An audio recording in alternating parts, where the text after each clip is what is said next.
Kani daghan kaayog maigo. Unsa niyang gisulti? Pobre pero hilas. Bahala ginamos ang sudan, basta coke inig human. In Tagalog, pwede nating sabihin na kahit na mahirap tayo, basta importante social, 'di ba? Social climber. Tapos bahala ginamos kahit na bagoong lang ang ulam natin, basta may coke sa huli. Ito yung mga tinatawag natin ngayong negative motivation. Yung kahit na negative siya, pero nagtitrending siya at sinusundan siya ng tao kasi akala ng mga tao na nagbabasa or nanonood funny. Pero subconsciously, meron itong impact sa utak ng tao, lalong-lalo na sa mga kabataan na wala pang kamuwang-muwang sa mundo. Aakalain nilang tama ang mga sinasabi dito. They would think na okay lang pala ako maging maarte kahit wala akong pera, or okay pa lang maging maarte ang tao. Maarte equals to mapagmataas. So nawawala ang virtue of humility sa isang tao. Let me start this with if no one hates you, then you're doing something wrong. Yes.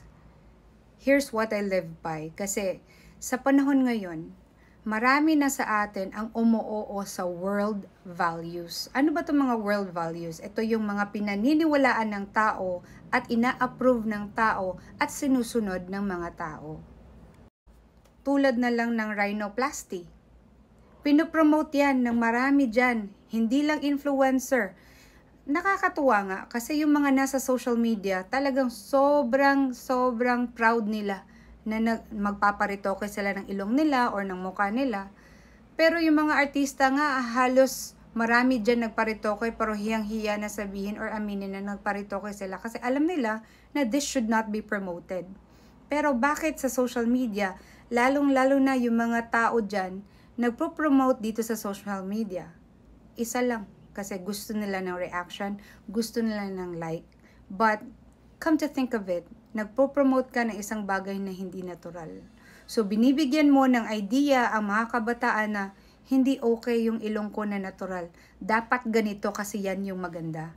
And that's very dangerous. Alam nyo, paminsan-minsan hindi ako nagme-makeup.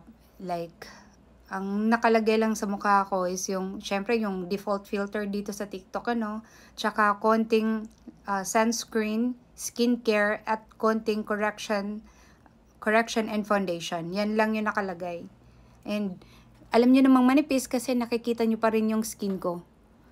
Why am I doing this? Because I wanted the people to see me as natural as I can. Para naman, pag nakita nyo ako sa personal, nakikilala nyo pa rin ako. And beyond this, na nakikilala pa ako, ang gusto ko talagang i-promote is dapat proud yung bawat tao kung ano man yung mukha mo at kung ano man ang binigay sa'yo naturally. Ito yung tinatawag nating world values. Yung values na ayaw na nating natural yung mukha natin. Gusto na natin yung naka-surgery na, yung naka-rhinoplasty na tayo, naka-fillers na tayo, naka-botox na tayo kasi akala natin yun yung maganda. Kapag nasa social media ka at lalo pat dumami or parami na ng parami ang iyong followers, you have a responsibility to give a good impact to your audience. And ako, bilang media, talagang sinasabi ko kung ano yung tama at sa mali. Kasi, iilan na lang ba ang nagsasabi ng totoo? At nakakatuwa nga tong si TikTok kasi lagi siyang nagsisend sa akin ng notification na binubuli ako dito sa TikTok. And then, hindi ko naman tinitingnan yung notification. Alam ko it's because I've been very blunt with what I appreciate here on TikTok. Sino ba naman magsasabi? Sino ba naman ang maglalakas loob? And eto yung nakakatuwa. Kasi, eto mga Pilipino, tayo talaga yung typical na racist, And tayo mismo ang nagdi-discriminate ng kapwa natin.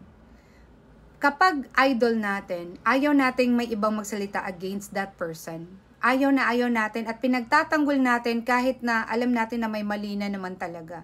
Pero pinagtatanggol natin bakit? Kasi nakatatak na sa ating DNA ang idolatry.